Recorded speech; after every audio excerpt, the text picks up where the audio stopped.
Rise for the Pledge of Allegiance, followed by the prayer. I pledge allegiance to the flag of the United States of America and to the republic for which it stands, one nation, under God, indivisible, with liberty and justice for all. And Commissioner Williams, will you please lead us in a prayer? Dear Heavenly Father, bless this day that we have gathered here today. Father, be with us as we do the business of Mills County. Father, guide us and direct us in all our actions. Father, please bestow our land with some rain. In Jesus' name we pray. Amen. Amen. Okay, good morning. It's July 24th. We have a quorum. And we'll start off number 2, review and act on minutes from the regular and workshop meetings on July 10th, 2023. Everybody, please go over those minutes. Okay.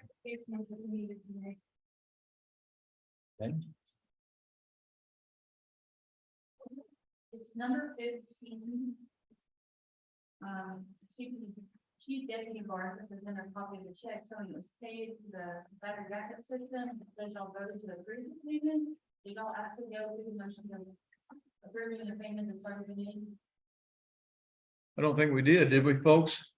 We're just in for information on. Yeah, it's just informationally. He brought the receipt in, I remember. And I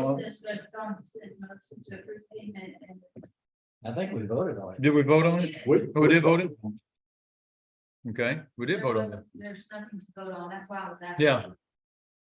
Because the commissary doesn't. Right. He paid for concert. Okay, Okay, we were just making sure that. well, let's make do we need to just make that notation? Summer, We're saying that the payment was already made, the motion was not necessary. okay, Yeah, just put that. okay, And then there was another, number 17.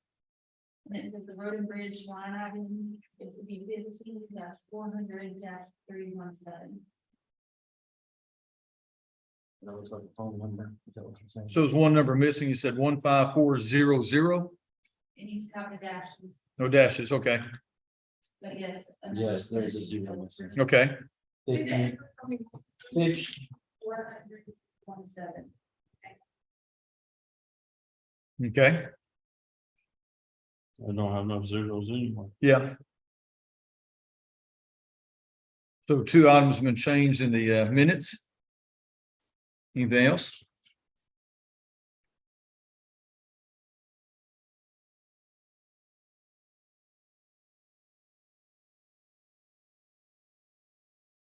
Any other changes? Everything look good on that?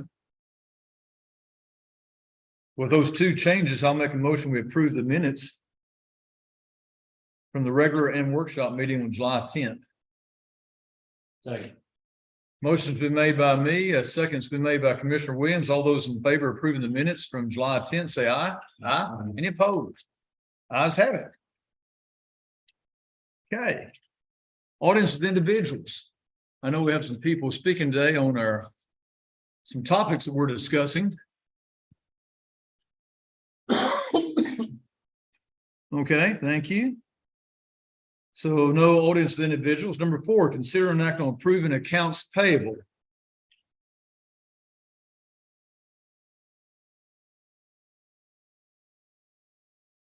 I got a couple.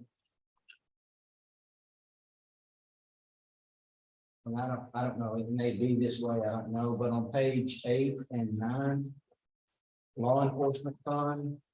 There, the last one is a Spartan clothesline fresh, which I'm guessing is soap. Let's say that again, Commissioner Williams, what was it? Spartan clothesline fresh. It's $255, but on the next page is another one and it's $124.27. Is that 2 different sizes or? I wondered about that because the invoice numbers were just almost like bam, bam, bam. 5680. So they're separate invoices. Look, I just didn't know if they got doubled up or something.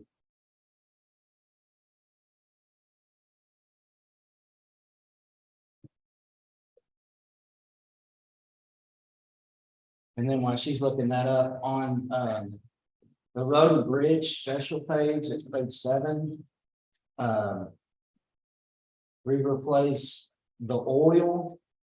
Correct, and we bought some oil from PF&E. It says Extreme Fleet, $600. Is that what you put the oil in Kenworth, Robert? That's two deals. It's hydraulic fluid for the Challenger after it dumped. And also the oil for the Kenworth. From the PF&E. Yes, sir. But it was two different kinds of oil there. Okay. And then the fuel filter, brake line hose and coupling, what was that for? It's Dale. Or which vehicle, which equipment that was for? And then there's a fuel filter and air tool. Their hose is for the, all trailer. I don't know what the fuel filter is for. The fuel filter for the Kenworth. I don't think we'll get that out. Well, I'm just trying to make sure that we have it on our, Because at Carl's, you had a fuel filter and air tool, also. Okay, then I don't know what to do. Fuel filter. well, so who bought that then? What page are we on? I'm on page 7, I just thought. They might know they've done some work on the equipment, I didn't know what it was doing. Okay. Fuel filter. Carl's Auto and Major's Auto. Number 2 and number 3. And to answer your question about the, The sheriff's so, department, yeah, the first invoice was for 2 containers at 127.50 and the other one was 1 container at 127.50. gotcha. So 3 containers.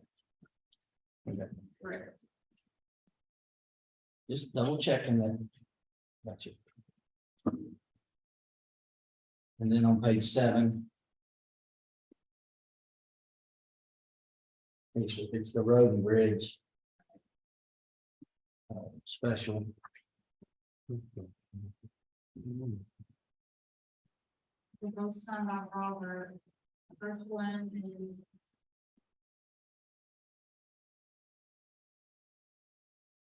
Who started? That's from Carl's, yeah, for that Kenworth. Air tools. And Fuel filter. And the fuel filter. And so what did it go on Kenworth too? I have no idea what it. That's not stated on this. Air tool. So we bought fuel filters twice. Oil, okay, yeah. Okay, air tool, yeah. So you bought 2 full fuel filters for the Kenworth? The Kenworth, I got, well, there is 2 fuel filters on the Kenworth, but I got one from Napa and Brownwood, and then I ended up getting one from Carl. And the other one, the one from Major, maybe for the Mac, because I changed, I don't remember. Well, there's no majors on here. I mean, Napa on here from Brownwood. It's not so. right. I had to pay it on my credit card because I didn't have a charge account. This says major auto part. Yeah. Okay, there were fuel filter bought and charged to 15,400,316 fuel filter. That's how it's gonna be in Robert each time. Okay, I now may be for the Mac, because I think their brake goes in the coupling for the haul trailer. Yeah, I got that. because when the Mac was not performing, we thought, well, maybe it had the trash, might have had some trash in the bottom of the tank and stopped up the fuel filter, so we changed that, and then we ended up taking it in and having the turbo worked on. Okay.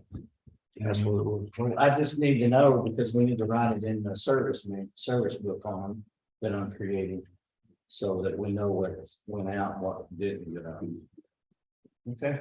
And Summer just gave me this, evidently this Mike Williams, a stray payment, $1,295. On the first page, yeah. For 3 months, I suppose, or 2 months of housing.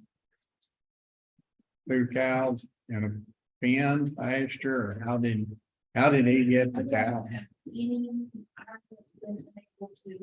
Sheriff, I don't think Daniel has an explanation of how this happened. I know when the deputy's gonna authorize this. And I'm just receiving it on the back end.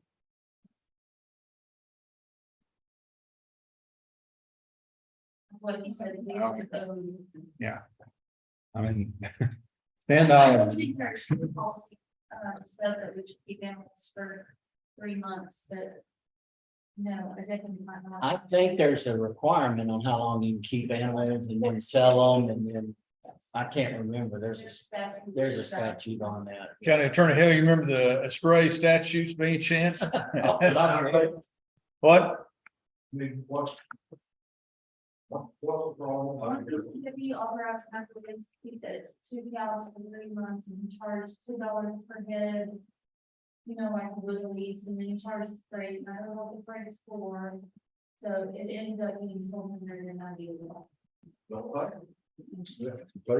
the chief deputy was authorized. Well, the chief deputy doesn't have the authority. I agree with you. I agree with you. Yeah, I think we need some more information on that. Yeah, I think we need more information on that. That total amount is $1,295 even, is that correct? Yeah, Here's the 100 miles now. But I suppose the cattle got sold at some point. And they went for about, I think the receipt was $2,017. So if anybody comes back and complains, they'll know the difference between this bill and Who presented this? mine. Mike then? He gave it to the sheriff's department. I can't remember how it works, but I know, Jim McCoy has done that a lot, you know, but they just take them out and. But it has to be posted in the paper. It was, It was. but I think it's legit, but I mean, if we wanna wait on it, we can ask, so. I mean, I don't know who else we're gonna ask.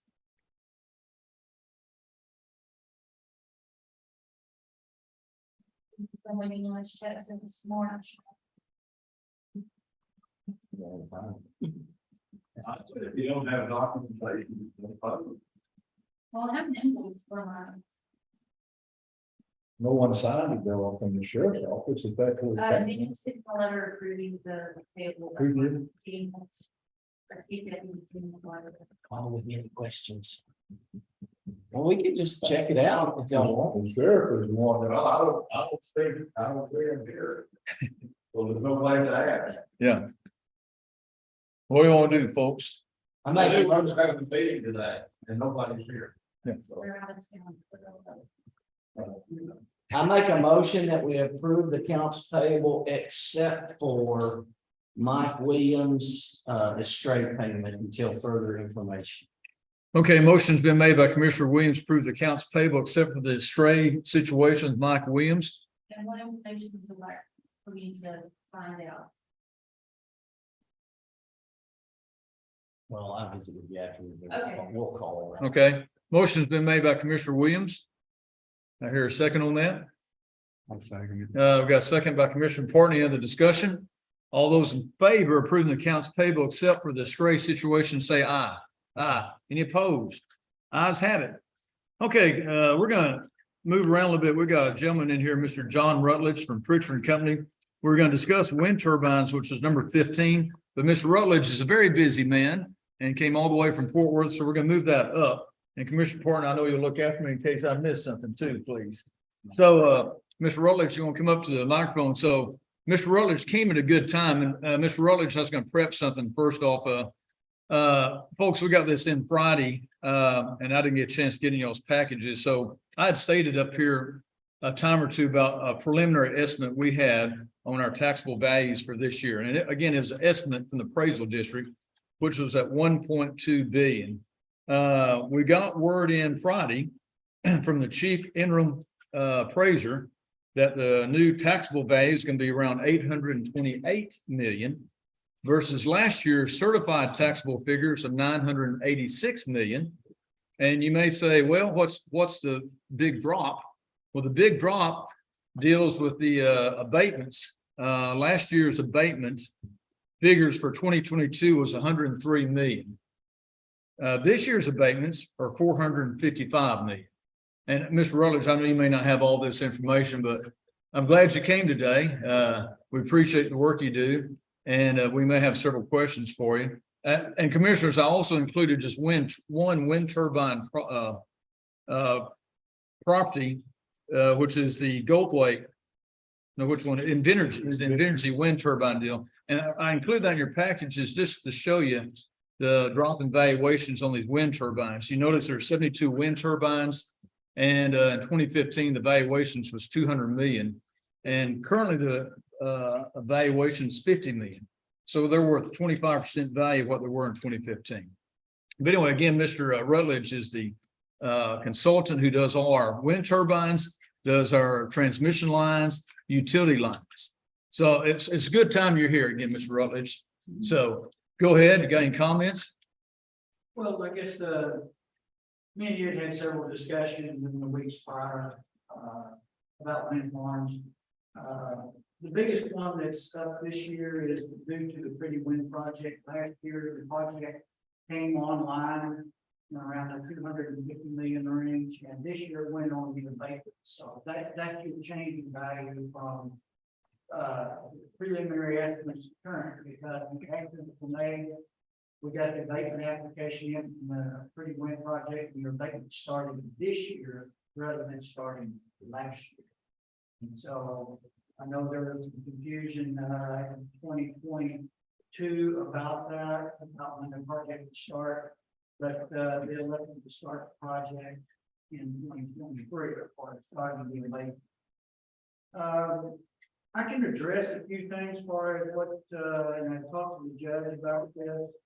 I can kind of give you a brief summary of what we go through and what we look at on wind farms, and I just got a few things to go over with the judge. Sure, yes, sir. And also I put in there in your packages, which Mr. Rutledge sent, was the abatements on each wind turbine group in Mills County. Can I ask you a question before we Sure, get yeah. into this? The Pretty Wind project and Blue Bonnet are not supposed to be in a date. That's supposed to be a pilot program. The Pretty Wind project has started the abatement. Blue Bonnet and Lantana are two separate projects. Yes, but they're supposed to be on a pilot project, not an abatement project. Well, abatement or pilot, payments in lieu of taxes is 100% abatement. Yeah. So that, we're kind of confusing the terms here, but it is, the Pretty Wind project is a pilot, which is 100% abatement. Pilot is payment in lieu of taxes. But should that capital even show until 10 years from now on your tax roll? We still have to put it on a tax roll, but it goes in as 100% abatement. It cancels itself out. Correct. They said that's the Pretty Wind project, and which is the other one, Lantana? Blue Bonnet. Blue Bonnet. Yeah, you've got Lantana and Blue Bonnet came on this year, which you know. Okay, Well, it's Blue Bonnet and Lantana had to be separated because it's within the 25 nautical miles of the. Fort Hood. of Fort Hood. Yeah. Right, so they had to separate the two.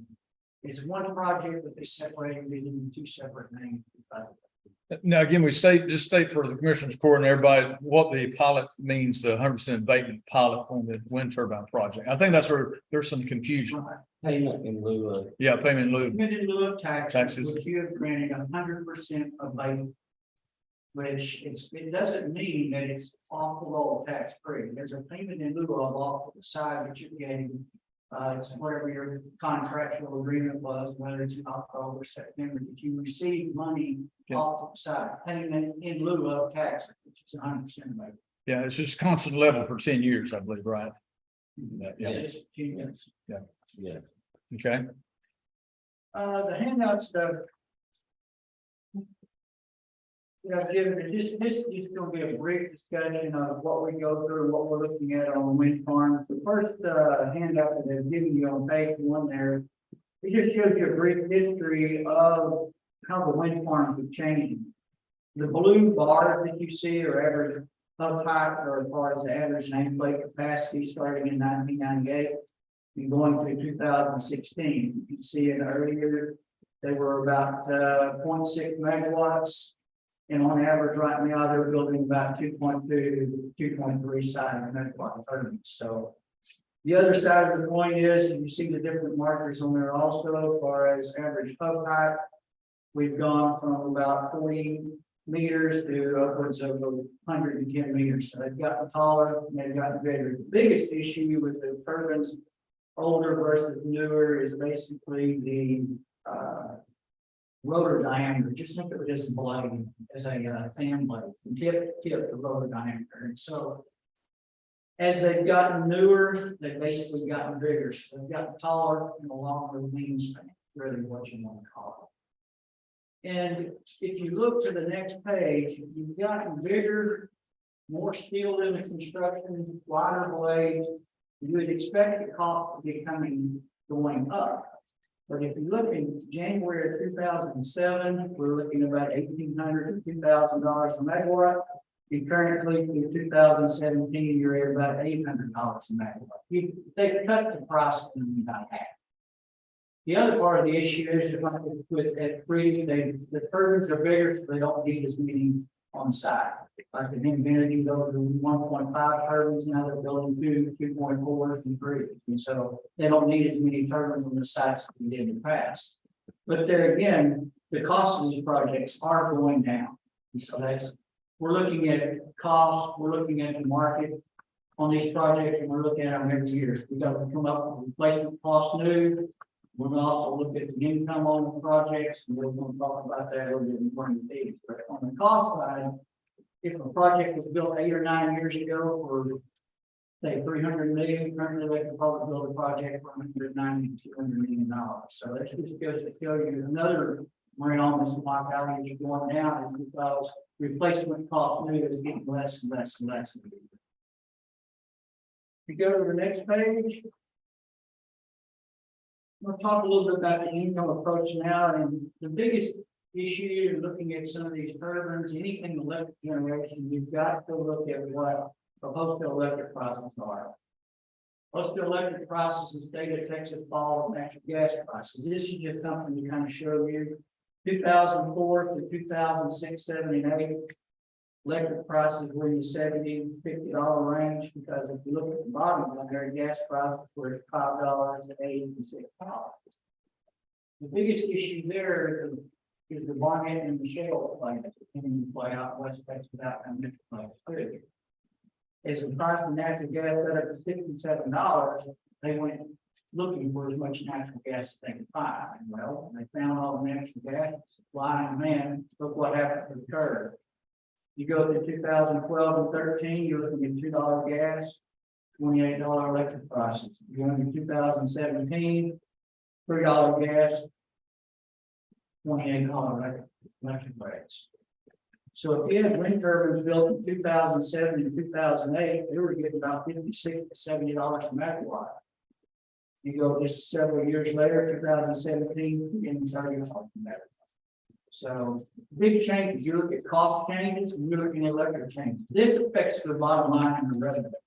So we got revenue in 2007 and 8, looks pretty good. 2017, we got a little challenge. And so that's the issue with the electric business. We flip over to the next page.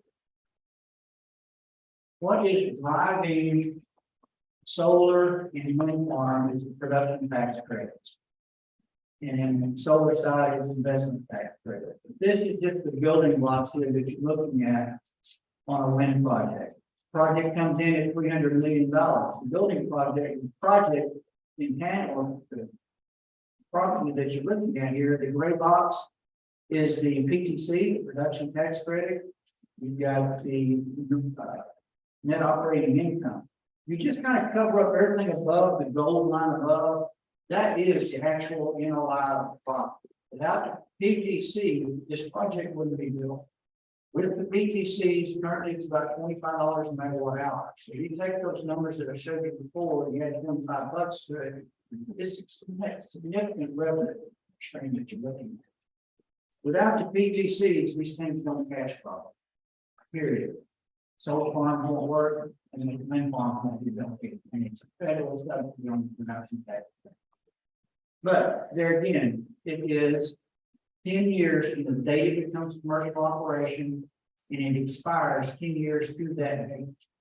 So they will work diligently and do everything they can to get as much megawatts produced at that point in time as they can. But that's the reason, another reason you see these drops in value is if you look at year one, you're looking at about 300 million, you get down to year 13, you're already down at $100 million. This is the DCF projection that you're looking at. It's because the PTC is expiring through those time frames. If you flip to the next page, I just put this in there, I don't know if you guys are being approached with any solar projects, but all around you, pretty much everybody's coming to the commission court. We had one small approach, but the problem was the transmission lines. It's too much congestion, so it doesn't look like it's gonna happen. Okay. But utility solar projects, it's set out section 23.26, the tax code. There's no income approach to use, it's strictly a cost approach. But I also put in there is a battery backup system too on that same deal, solar, so, We are seeing a lot of Yeah, battery yeah, projects. which still might make it viable. Right. And there again, we're using replacement cost new. It's a 10-year service life with 20% for pretty simple, pretty straightforward. You flip to the next page, it's going to show you what we're seeing in the cost on part of utility solar projects.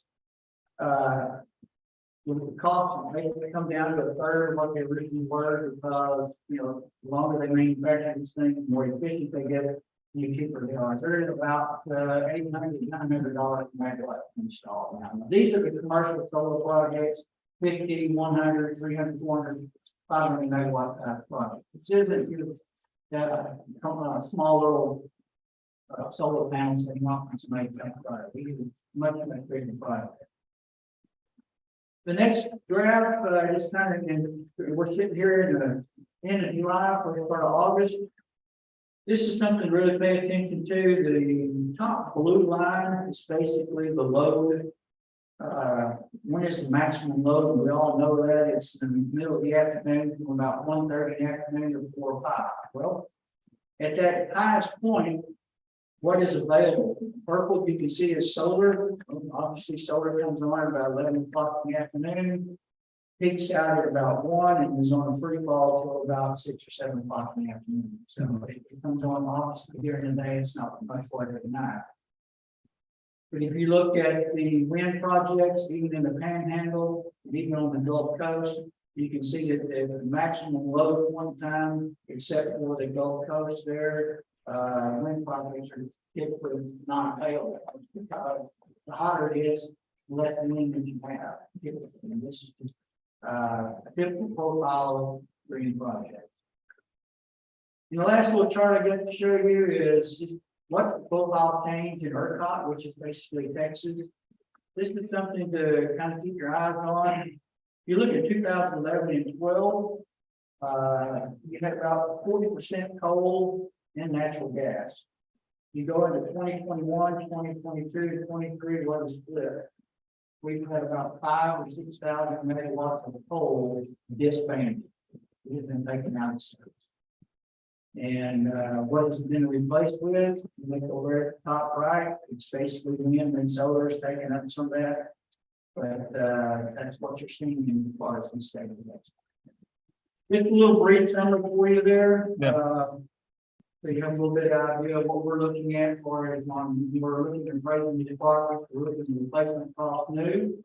We're also looking at the income approach to what the income of these things derive primarily the wind. And electric prices change, performance changes on the wind farms, and also whether the wind actually blows is performed when the project is actually built. A lot of these projects are in the 38 to low 40s capacity factor. In other words, what they are generating. If you compare that to a fossil fuel plant, it may run at 88 to 99.5% of the time. So it's based on load, it's based upon the price availability here in Coldplay and how much the project's running. And I guess with that being said, that's why it's difficult for us on the budget side through the county to estimate how much money are we going to get in on the turbines in 5 years from now, 7 years, whatever. Correct? Exactly. That's one of the reasons I put this in front of you is because number one, I can't enter into a long-term agreement with these projects. I would be fired immediately. I do not enter into long-term agreements with, taxpayers. We look at them on each year basis, and we look at our performance and rate projections. Now, if they put a new wind blade on it, that becomes as a new wind turbine then, you know what I'm saying? If they take that blade. We had discussed this a Yes. couple days ago. There are lightning strikes, they can replace individual blades. Now, the other issue that has come up that is happening across the state is called repowering. That's where they take the blades down, completely redo the nacelles, or take the blades off, put a larger blade on there, along with a improved nacelle at the top. And hopefully through that project, they can reset the PTC and extend the life of the project. Generally, before they repower, they will come and make a presentation to you to restart the abatements. Typically, they will do this in years 7, 8, and 9 of the current project. But what we are seeing that on is GE related projects. There are some other projects that may be repowering, but GE has been pretty much the one who are repowering. They have to make sure that extra weight of the long blades and the head of themselves, current tower can support and hold that weight. So that's one of the bigger settings that they have. Has there been a good bit of that or? Yes, There has. there's quite a few of them out west in Nolan County. I've got a couple of them there. And in Archer and that's some new power on.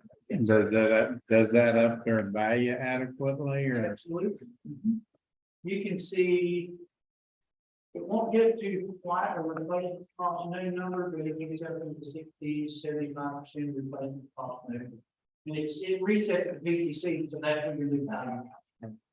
Instead of running a cash flow at $20 or $25 a megawatt hour, you're running at $50.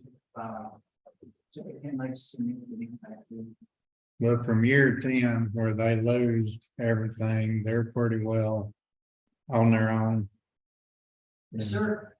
It is because, well, you guys were just talking about machinery earlier. As the machine gets older, the repair costs continue to rise. And so that's the battle that they face with the lower electric costs that we're currently looking at in the 30 to 35 range. They can have an OEM like $18 to $19 per hour. So we can get pretty thin the older that they get. Okay. Commissioners, any other questions for Mr. Rutledge? And so just to make sure I'm clear, the Invenergy one goes off this year, is that correct? Or is it all next last year? Your project is 64, and it is all this year. Because it's fully taxable by now 2024, which will be next year. Next year. Okay. Now, Lantana is, it's fully taxable. Blue Bonnet just started. Pretty, started this year, 100% of pilot for 2023. Invenergy will be on the tax roll fully for 2024. Flat Top is a 60% for 5 years, 40 for 5 years, and it started in 2019. They fully taxable in 2029.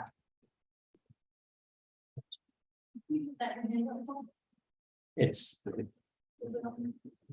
on the email with the itinerant packet. I don't know if you have. I can give you a copy, Sonia, after we finish. Yes. Okay. Anything else, John? Any other questions, Commissioner Court? Well, John, we appreciate you coming and thanks for your hard work there. Well, I'm sure we may have some more questions in the future. Right. My number. Yeah. Well, thanks for coming. Absolutely. Have a good day, safe travels. Okay. We're just gonna skip back up to number 5, consider an act on budget amendments. Ms. Campbell, you had a few things for us on budget amendments, I think, in the law enforcement agency, correct? Correct. I'm gonna need an increase in overtime on already over almost 8,500. And I sat down with the sheriff and the chief deputy and kind of projected what we needed to finish out this fiscal year and. So that is new income, so we're not taking that out of No, I'm not moving it to the line, so what our auditor does not want us to do line movements from general expenses to bills. So I'm asking for an increase in these lines. Your town deputy and I can now examine. Do with this back. Is that the amount of 16,000? 15 on the bill side, 16 on the sheriff's side. Approximately about $2,000 for one. On each side and payroll each side. You know, Okay, so 16 on each side, but our total here is just 16 total. I'm sorry, I didn't have that.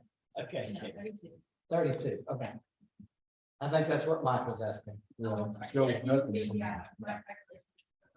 Right, they do, that's what- Alright, and the other two is last one, where I was like, you know, make the whole thing, how that takes care Who's the department head that signed these? of. Clint signed the one from 16, but that's all I do. Are we gonna allow that on the department head? I mean. Who's got, I mean, he's. The sheriff We'll is never get department. anything done. He sat in my office and said he was gonna let Jamie sign those, he authorized me to sign them right there in my office. What, did he come before the court, authorize him to sign it? Well, I have a chief deputy who does stuff in my place. But it's been authorized through his court. The chief deputy of the sheriff's department would have helped me. We voted on him before. I don't know if we voted on Deputy Garza, or did anything. I don't think it's person specific, it's position specific. Yeah, that's what I was thinking. It's not who it is, it's just the role. Yeah, I mean, we're still making a decision to pay or not to pay, so, yeah. I hear what you're saying, but when Sheriff Hammonds is out, he has to have someone to sign for him, basically. Same for me. Yeah, same for Summer, yeah. What I sell. Yeah. And she has. But you don't approve it unless we approve it. The court. But Is you're that not talking correct? about, you're talking about the person, you're not talking about the position. The position has already been approved from the board. As Deputy Garza, that's what we're saying. No, we're talking about chief deputy. Period. We're not talking about who's filling the spot. Doesn't matter who it is. That person stands in the place of the sheriff and the sheriff's out. Just like my chief deputy stands in my spot when I'm in. That's correct. Doesn't matter who it is. My only concern is this gonna be enough to get us through the year? Do you think this? Because looking at the line items, this is, Manage it. this is a lot. This is not a little bit. This is moving a lot. We had a serious conversation about managing the hours. And I don't have any control of that.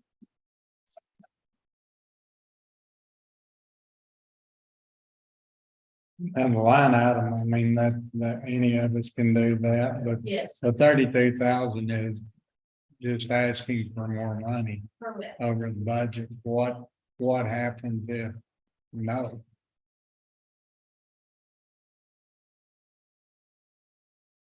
From the audit standpoint and everything else.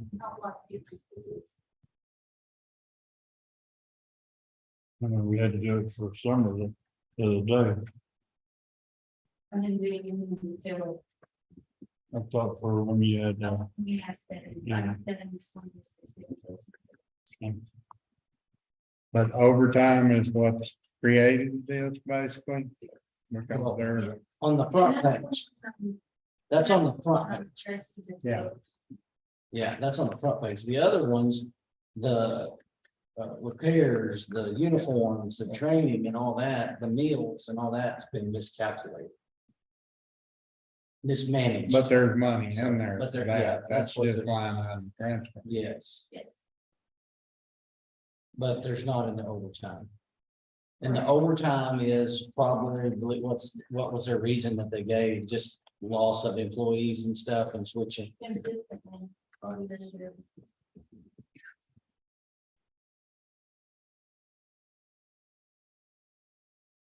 We're talking about making line item changes of about $71,000 or $80,000. There's 32, and then the other ones are 27. The And other ones are just moving money from one place to another. For the payroll expense, I'm asking you to increase each one $16,000.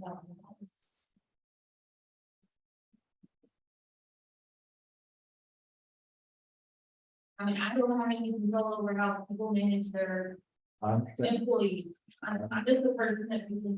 Yeah. Commissioners, any other questions, discussion? Maybe they don't need as many employees.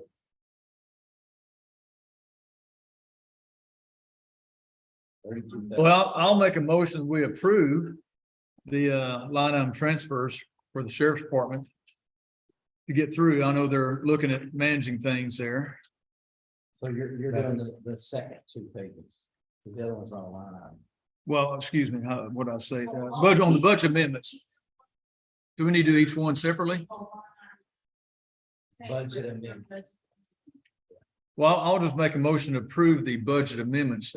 Summer, is that good enough to state that? Yes.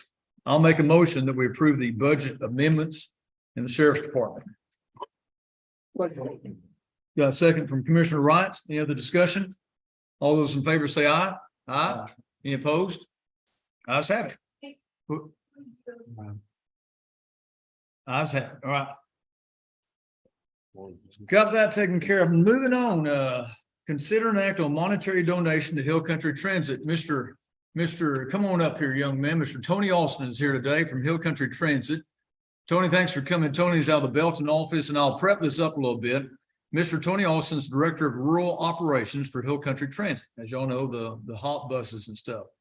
So they would come up to request a $25,000 money from our county for transit purposes. And I'm going to just state a few facts in here, Tony, as I've talked to you about earlier. So HOP has always been funded by state and federal money. Mills County has never paid into this program. We do offer in-kind services to the Mills County Community Center with an office and parking for their buses, and we will continue to offer this in-kind service. In our Central Texas district or region, Hill Country Transit provides transportation in Mills, Sinsaba, Lampasas, Hamilton, Bell, Coryell, Milan, Mason, and Llano counties. That is our district. Hill Country Transit provides medical trips and shopping for the elderly and ones in need of transportation. They also at times provide school pickup and deliveries for some of our Mills County students. According to them, the source of local revenue has dried up the last several years. There's been a reduction in local revenue for non-emergency medical trips. Medicaid contract funding has dropped. Regarding proposed decrease in services, Hill Country Transit officer stated that the reduction would be limiting Mills County possibly to one driver and no out-of-county trips. Talking to our neighbors, Hamilton County has declined to participate. I've been talking to Sinsaba County. They're currently looking to other options. I've also reached out to other places. Some of the bigger counties are doing some help, some are not. So I've reached out to some Goldthwait ISD board members to see if they'd be interested in help funding this any, since there's some school kids involved. They said no. And the city of Goldthwait also reached out to, and they also said no. That's a Hill Country Community Action. Separate. Yeah, not the transit. So anyway, again, of course, you've heard how tight our budget's looking already, Mr. Tony, and Tony offered to come up to ask any questions or answer anything that we might have. Again, it's a good service, and we've got great people working here in Mills County. My issue is just the money issue in our budget, which you already heard may be pretty tight. So Tony, go ahead. Do you have any comments you'd like to state to the court? Well, yeah, let me just start saying that really, what the budget is for Mills County is that we have a shortfall. We have a shortfall of about $59,591 in the shortfall. So we're only asking Mills County for $25,000 of that. There would have been a reduction of service, even though we asked $25,000, but by not having in it, I have to reduce it by that whole $59,000 of service. What that looks like right now, we don't know. TxDOT does tie my hands on what I'm allowed to kind of cut in services, because I can't pick and choose. Like, I can't say I'm going to cut, not doing school children anymore. I can't say I'm not going to do shopping trips, nor that I'm going to just do medical trips, etc. TxDOT says I can't pick and choose. So it's really gonna cut down to hours of service that we'll have. So we'll have to cut the hours of service. And as the judge was saying, it really looks like that one driver from the out of town trips are gonna go away.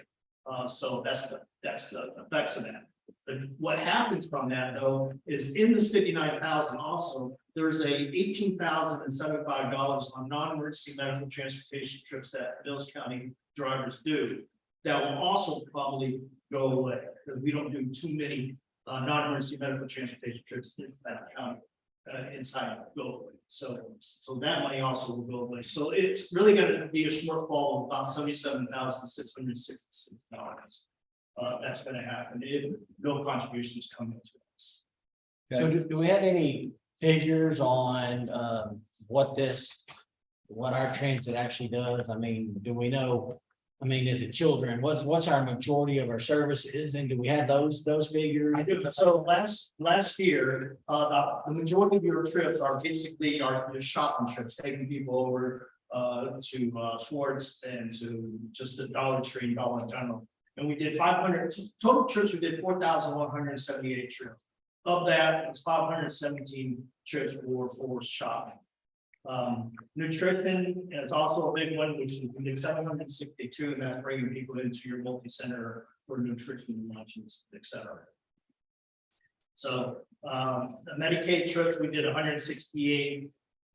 Education is the biggest of anything that we do in rural county, and that is in Mills County, we did 2,119 trips.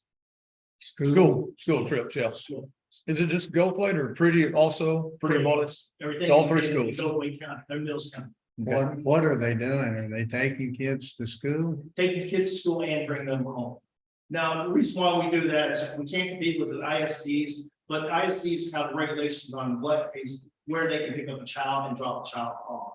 So we pick up that void, and a lot of it has to do with taking them to daycares, et cetera.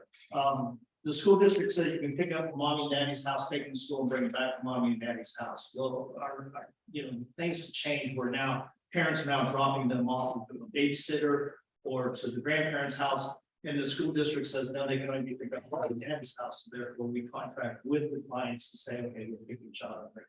Does the client pay anything?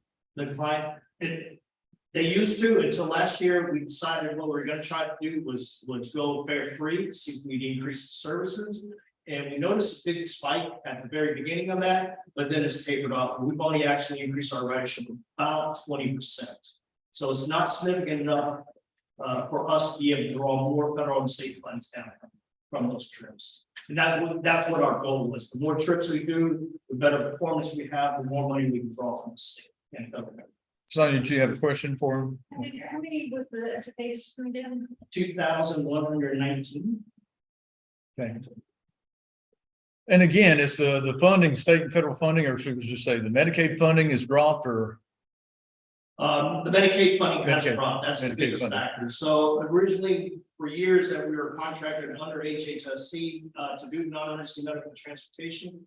And then about 4 years ago, 5 years ago, the state decided they wanted to bring a broker in and work underneath the broker system. Well, obviously with the broker system, that puts a middleman between us, so they got it, unfortunately.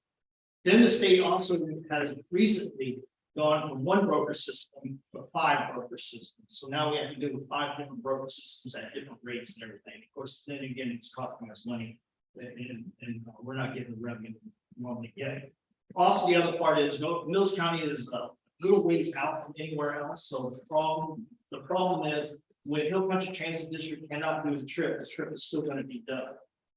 They have to bring somebody in either from Boston, from Waco, Fort Worth, San Angelo, to try to do these trips that they're bringing in here, so they pay them a little bit more for those trips. They also provide them a little, what we call a little incentive trips, to make sure that they'll stay when to cover this area, because people will say, no, I'm not gonna cover it, it's too far. So they're gonna lose money on their trips, so they kind of incentive, hand them trips to make sure that they'll continue service. So what I'm hearing is this is the state's doing.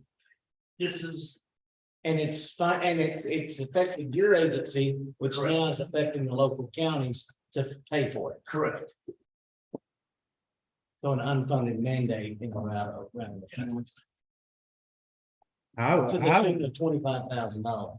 I would think the school deal could be cut completely out. Well, I don't know how the school works. I know that Goldthwaite ISD on buses won't do it within a range of the school district, like 2 miles. Yeah. So they won't pick them That's, up. that's the old deal, but like Pretty, I guess, is a big issue. There's a school bus that comes to the log cabin store. Right, and we pick the children up from Pretty, the bus up here by the Dollar General, and then bring them home. So Yeah, they're not bringing the whole, they're not coming all the way into. so they pick them up at the log cabin and bring them back to work. I would think that Or hot, local. hot deal should be more towards your elderly Me too. Yeah. people in the county. I Well, don't- my comment, sorry, that's a great service, but it's just the 25,000. Again, you were hearing our budget discussion earlier. I got lots of meetings come up with budget. It may be pretty tight. That's my concern. And again, Has this been included in your budget preparation? no, it has not. It has not been included. So I mean, that Yeah. would be one thing that we could include it and then discuss it during workshops, but. Yeah, What's sad is what I'm hearing is that.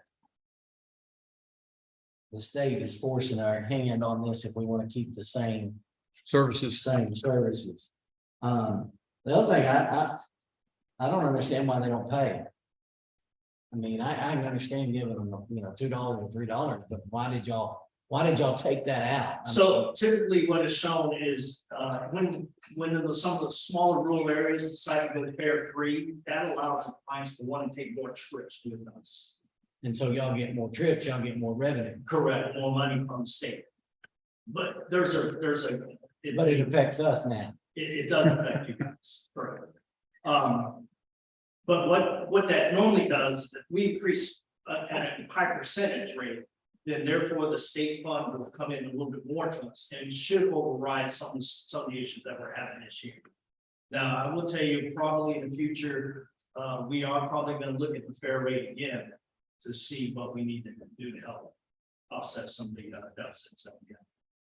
So this one more question, this $59,000 shortfall, what is that shortfall in? Is that fuel or is that employees or is that equipment or is that just all of it together? All of it together. Have they looked at the different parts of what he's mentioning? Fuel, labor, cost of We vehicles. have, I mean, we can't do a whole lot with the fuel portion of it. The labor, that's usually, that's a good chunk of what we'll have to cut in services just because of the hours. Yeah, but I said, the state, it mandates that I do trips, but it says I can't pick and choose trips. So I still have to maintain a bus, I still have to maintain a person working here, I still have to do all that services provided. Tony, I'll state this, we, of course, just got our numbers in, as you heard Friday, our tax valuation. I'd like to try to fund this if we can, but I don't know if we can or not, but we can keep looking at it. We're starting to have budget meetings all this week, Commissioner Williams, and we can just see if there is anything available. And not make a decision right now, basically more or less table this for another time, if that's what the Commissioner's Do Court we decides. get any, I mean, we supply the offices and stuff, Yeah. is that considered as in kind in y'all's figures to the state or no? I don't know that answer yet. You don't give me that, I thought about it as we mentioned it. I don't know that figure yet. Yeah, that's a good point. Since we do provide office, parking, et cetera, for your. I just, I mean, not just Mills County, but across the area, if somebody's giving you an office, there ought to be some kind of formula, the state's giving you some kind of income for that, because.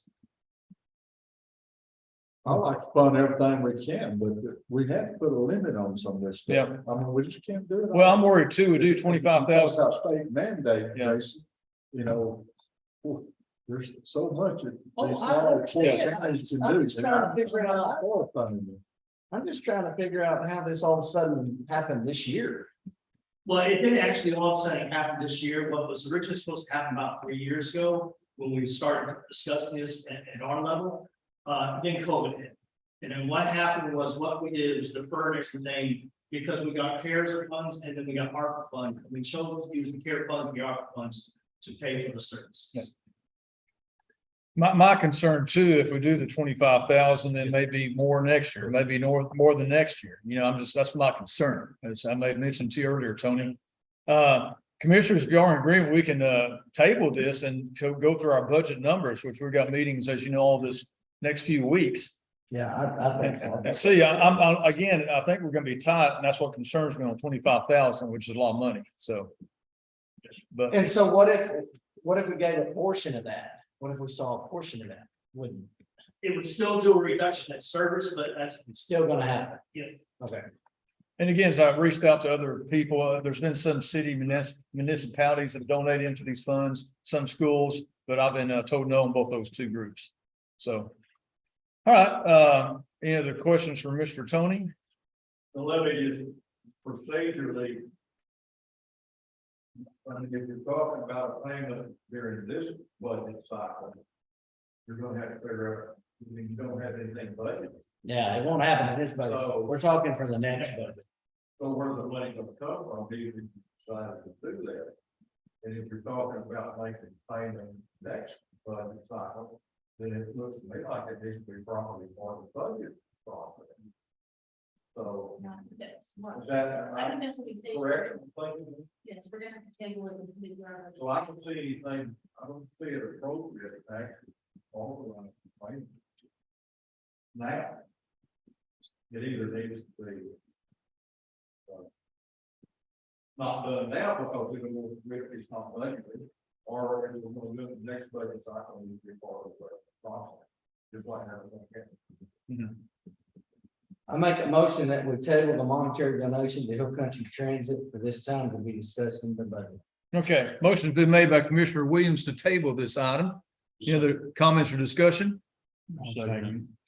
Second's been made by Commissioner Head. All those in favor of tabling the funding for commitment for Hill Country Community Action for 2024 funding, say aye. Aye. Any opposed? Ayes have it. Tony, thank you for coming. We'll be in touch. Thank you. Have a good day. Safe travels. thank you. Moving on to number 8, consider an act on interlocal agreement with Central Texas Council of Governments for 911 Public Safety Answering Point, also known as PSAP. This is a yearly agreement, folks, that we sign every year. And this, Skip one. So we did 6 and 7 together. No, 7's different. well, that was number 7. We just did funding for Hill Country Community Action. Now we're number 8. 6 was We did number 6. No, I'm sorry, number 6. Yeah, I'm That's sorry. the motion I made. That's the motion. Okay, sorry. So we already put that in the number 7, which we table that on number 6. Yes. So yes, we're moving on to number 8. 7. we didn't do it. We didn't do anything on 7. Well, And number 7 is community action. hold it. So we haven't done anything. Oh, I'm sorry. Is that the Hill Country Community Action? Yes. Okay, and my apologies. So Hill Country Community Action, every year we have a letter sent to us. We'd like to, for us to continue. This is from Hill Country Community Action Association. In order for us to continue providing the current level of services, we must appeal once more for assistance. We hope that as we write our budget for 2024, you'll be able to contribute $5,000 for support of the Senior Citizen Center, which includes $459 matching funds for the Texas Department of Agricultural grant. This was included in the budget, and there is a resolution, assuming it's approved, that I will sign. And this again is the Hill Country Community Action from Ashley Johnson, Allison Sapp. This is for the next.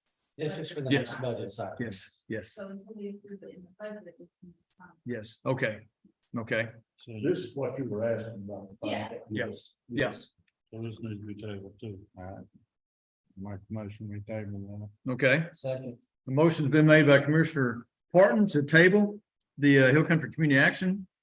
Second's been made by Commissioner Williams. Any other questions or discussion? All those in favor of tabling this, say aye. Aye. Any opposed? Ayes have it. Now we're gonna go back to the number 8. that look good to you, Commissioner Part number 8? Of course. Interlocal agreement for 911 PSAP answering system. This is a yearly deal we sign. And basically, this is regarding the dispatching equipment we have in our law enforcement center. And basically, it says, PSAP, the Central Texas Council of Governments and Mills County will cooperate with each other to provide reliable 911 service within this boundary. And also states that, we will have a public answering system for 24 hours a day, 7 days a week. Cooperate with Central Texas Council of Governments for providing and maintaining suitable PSAP space, meeting all technical requirements. Also cooperate with neighboring jurisdictions in routing 911 calls. So anyway, any questions or? This is the same situation we're in now, is it not? About, we don't know the law enforcement center with the sheriff saying he doesn't participate, he's not gonna. Well, So this is the agreement with the COG, Central Control Governments. That's what we're doing. yeah, Yes, and this form is stating that they are gonna supply the PSAP system for Mills County. Not who runs it or operates it. It does state where it's gonna be located. Am I correct on that, Judge? yes, that is correct. So all this is saying is that we're contracting with the COG that they're gonna supply and keep up the PSAP property. That it is their property and they're leasing it to us through this agreement. And also we do have performance items that we must adhere to, again, which I just read. Cooperate with neighboring jurisdictions in routing 911 calls. Anyway, it's my understanding we sign this every year. So hopefully we'll have good dispatching services, Commissioner And Wright. this contract is through us and not through the sheriff's department. Yes, So that's right. if he doesn't want the PSAP, then you pull it out, Yeah. but we still have to, Yeah. have to have the 911 system somewhere in the county. That's right. So the question becomes, I think what you're asking, Mike, is do we put it at the law enforcement center? No, I'm not asking that. What I've been listening to the sheriff's office is they're upset because they wasn't included in any of this. Well, they're not here today to ask that It's not, question. it's not our fault because we're not, I agree with you. But how do you deal with it when we can't deal with them too? Basically, it's our job. That's correct. It's That's what we've done it's in the not, past. the sheriff's job. This is our job. To do the contracts. So, You have this service. to have this. Sure. I Yeah. would. Yeah. Okay, any other questions or discussion? I'll make a motion that we approve this interlocal agreement with Sitcog for 911 public safety answering point. Motion's been made by me, second made by Commissioner Williams. Any other discussion? All those in favor of approving the interlocal agreement, say aye. Aye. Any opposed? Ayes have it. Is that somebody we all sign or is that? I think I'm somewhere on the back, I must sign or there's a form somewhere. Moving on, number 9, make sure I don't skip anything, Mr. Spartan. Consider an act on adding policy to the employee handbook prohibiting the use of social media applications on county devices as from Texas Senate Bill number 1893. And what this refers to all county cell phones, iPads, computers. And the issue was, which the state vote on, was to keep social media applications off county equipment such as TikTok. Summer, anything else I need to add to this? This is something that's handed down from tech HR to the handbook. This is because it's China made. Again, we discussed that with Goldsmith on China products and stuff like that. Can you add to it? Sam? Yes, sir. Sorry, I didn't know this was on here. We're gonna have to implement the blocks of this, which there's no cost for that. There's something that to buy. We have, what Commissioner Williams was referring to, is we have to follow up the National Defense Authorization Act when we buy something physical. Like if we buy a physical computer, that can't be made in China. If we buy a camera, that can't be made in China, that can be made in China. If this is for the actual software, like TikTok, there are ways we can block that on your systems. on county cell phones, we're gonna have to look into that because that's a little more complicated. Yeah, because I don't, so some of us get a $25 a month Like a site. stipend. So Is that's that, still personal cell phone, the county that. it's not a county, even though they're accepting money. My understanding and person legal. Very legal. But if it's a stipend. It's still your personal device because the county's not paying the bill and we're not managing the cell phone. However, that device is still open, whether you're receiving a stipend or not. It still is open to open records request if you're doing county business of any kind. I mean, if you're text messaging about the county business or you're emailing about the county business. Just saying that I am this personally, that doesn't shield you from disclosure. But probably not block it, but I think this relates more to our computers and such within the courthouse. Does it define what social media is? I mean, TikTok, I understand, but you have departments that use Facebook to communicate, like county agent and sheriff's department, et cetera.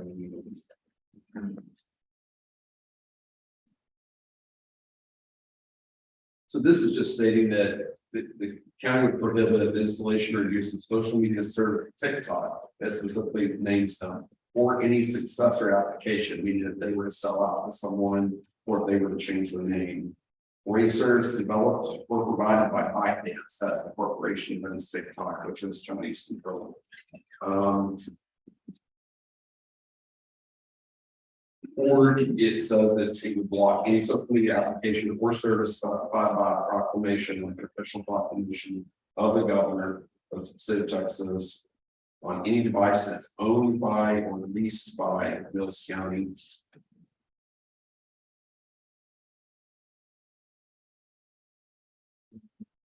So the way that I would take that is, the governor has said, and through an official proclamation, not just like press release, that for any state agency, you're to block the application TikTok, which is owned by a company called ByteDance, which is controlled by China. That applied immediately upon signing it to all state universities, state systems, etc. I think what they're asking for here is that would extend down to the county level. Because y'all deal with the people's data, you know, like your citizens' data, as well as y'all interface with the state of Texas, then we make sure there can't be a problem here that you know, affects the state as a whole. I personally, well, professionally, anything that is to do with China needs to go. Sure. I mean, anything I agree. that, you see it all in the news, but we've been saying this for a long time. You're required by law, all that NDAA, the National Defense Authorization Act, in certain situations, but not in all situations yet. We follow it across the board. There are a lot of counties that own laptops that are made in China and stuff, and if we come across those, we're phasing those out, and that's why we stick with, you know. The only concern that I have that might affect TikTok is if the sheriff's department has it for investigation purposes. I don't know if they do. I mean, that would be an only exception, but I don't know how that works on their side of it for legal. I won't tell you that I'm a little bit ignorant to TikTok because I've never trusted it, so I've never installed it. But the content disappears, so I would think that if the sheriff's office needed something from an investigative standpoint on TikTok, it would be more through the subpoena method to the you know, to the corporation, because it's kind of designed where the content doesn't live forever, is my understanding. That's a very, very basic understanding, and I'm not an expert. I don't know. Okay. Now, Facebook and those, they do use heavily.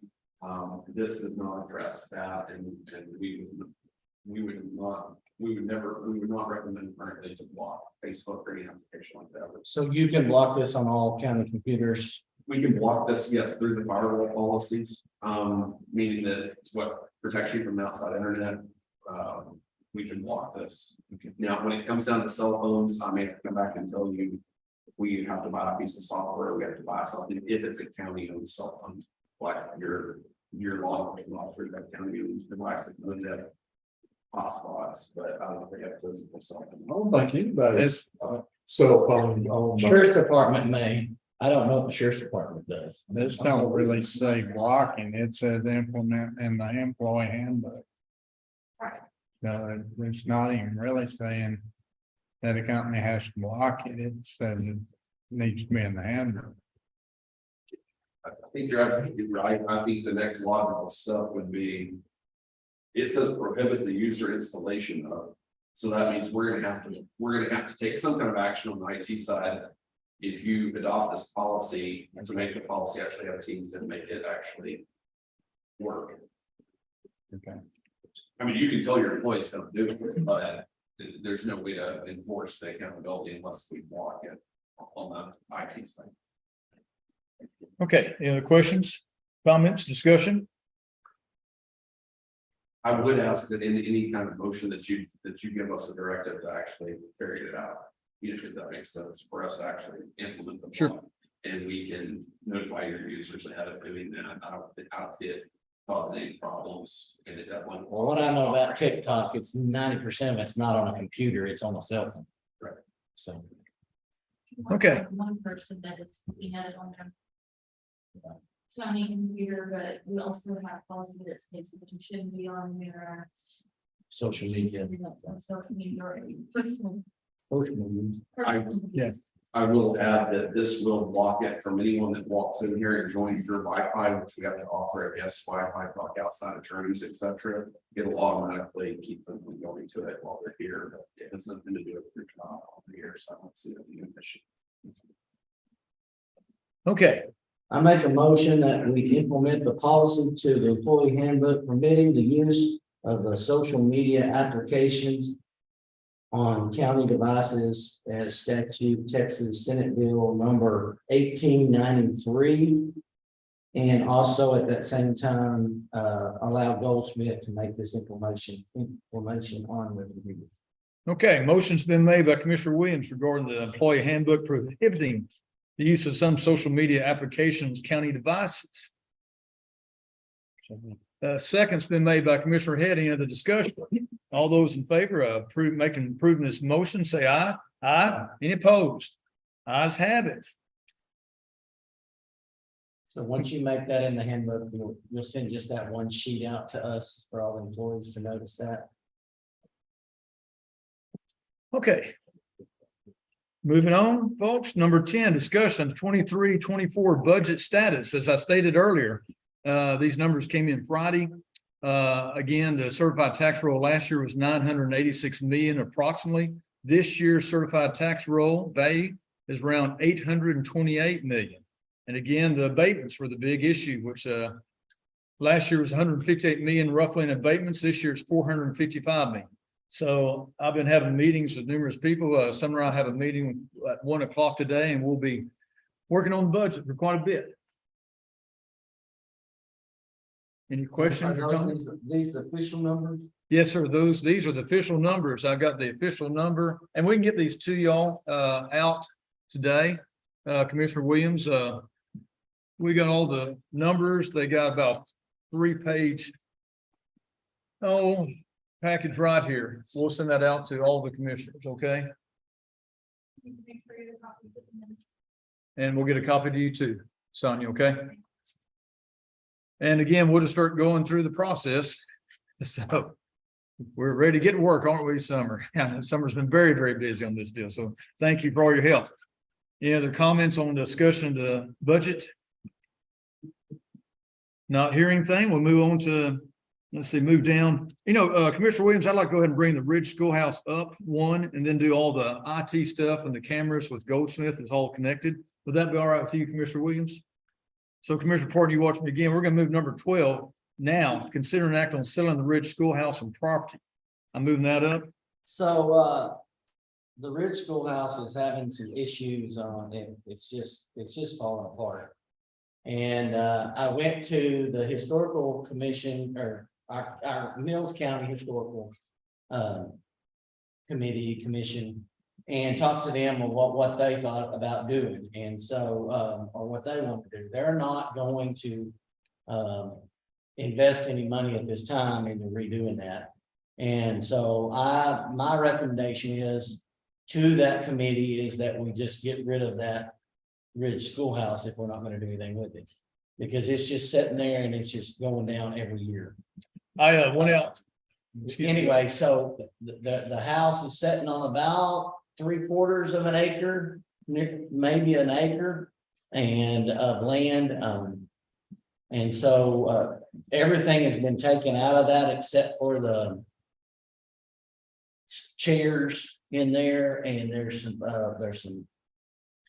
sign up there, and that's it. There's nothing else in the building itself. Commissioners, I went out Thursday to take pictures, which I sent you off. Y'all had a chance to look at those. And Commissioner Williams, as he described, there is a large hole in the building. There's, as we say, that building's not worth much count. Commissioner Parton, it's pretty poor shape. And Commissioner Williams, did you say one time someone might be interested in buying just the building to be moved off? Well, I mean, it would. The option, the rate that. The route, not the rate, the route that I need to go is, do we sell it? If we're gonna sell it, looking at selling it. You have to go up for auction. It has, got to notify and all that other stuff, but I need to know if we want to just sell the building and keep the land. Or do we want to sell the building and the land together? I don't necessarily need the land. I've got a lot of areas out there, especially the Ebony Center, that where I put a lot of staging and all that stuff, and it's only a few more miles down the road.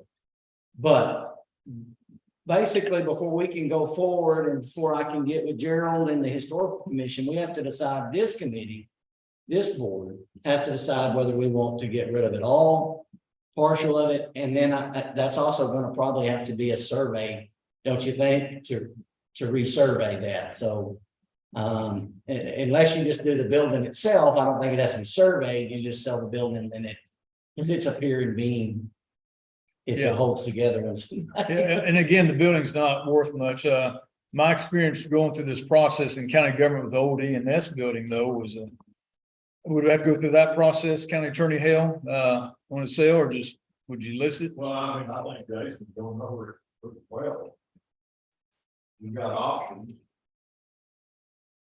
I don't know, apparently there's really not a reason to keep the land. I might want to buy just the building and move it. It's probably easier to sell the whole land. Now, I know at one time, It hadn't been surveyed over 20 years. And I know with all the joint surveys, or the reference to the fence, I think it was qualified. So I do think that, at least if you're going to stay with the land also, if you're just going to sell the building, to be moved, you keep the land, you wouldn't need survey. But if you're going to sell the whole thing, I think it would be the survey, it needs to be surveyed. And then you've got the three options to sell it, if not to do any other option. I like to say sell it all and put it back on the tax roll. If they sell the land, it goes back on the tax roll, that doesn't matter now. and we can, once we figure that out, we'll know how much the price of the survey and all that, and that could be your minimum for that, for that, if you wanted to. But It had no in the county. no, There is a historical one. I don't know what that is, there, they want county property or. But I would say. it's gonna be close. Everybody will determine that. Was that an issue? Did we sell the land with the historical marker to a private person? Well, the historical marker is actually not. No, it's not on the land. Okay. British community, Okay. so it may be that could be followed this time, we would just. Figure out the right of way, so if it is county property. Further. County property. Okay. When and how did it become? So the history that I know of it, and Gerald can back me up on this, it went to Mullen School District, if I'm not mistaken. Yeah. I mean, And then it went to- That's what happened, is originally, Ridge School District, it was an independent school district. At some point in time, that's when At some point in time, Ridge consolidated with Mullen. So it became owned by Mullen, obviously, as a result of consolidation. And then, several years after that, Mullen, kind of like you guys are sitting here today, they didn't. And so they made a deal with, Ridge Community Organization Farm. And Mullen ISD actually deeded the property as a designated thing trustee on behalf of the Ridge Community Association. And they held on to it for years, up until just fairly recently, I don't know, 3 or 4 years ago. It was in a state of disrepair and it was insurance issue, the county couldn't insure it unless it was owned by the county. And so the Ridge Community individuals were all in favor of transferring the title to the county. So we basically reorganized that, all the original trustees were dead. So we reorganized the community association, transferred the title to the county.